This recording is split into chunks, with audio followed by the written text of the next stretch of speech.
شايفين طاجن العكاوي بعد ما طلع من الفرن شكله عامل ازاي؟ تحفة، جميل جدا. هنا معايا كوارع بسلقها،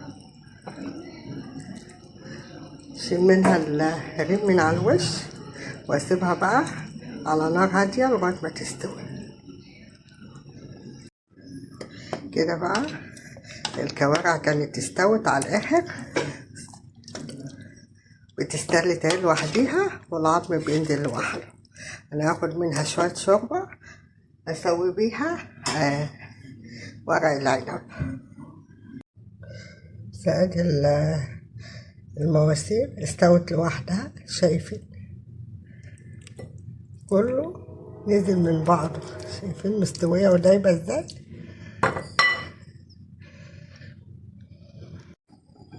كده بقى هعمل العكاوي.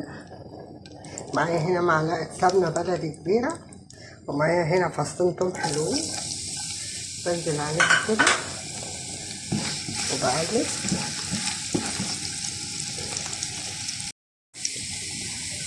وبنزل عليهم بنص معلقة هريسة شطة،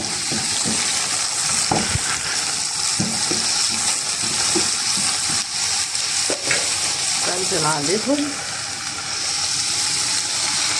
بالكوارع اللي انا مقطعاها كده وبقلب.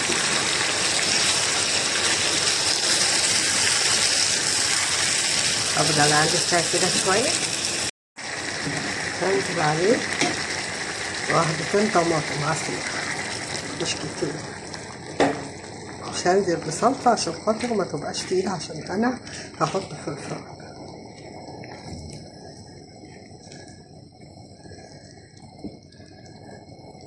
انا حطيت شوية كزبرة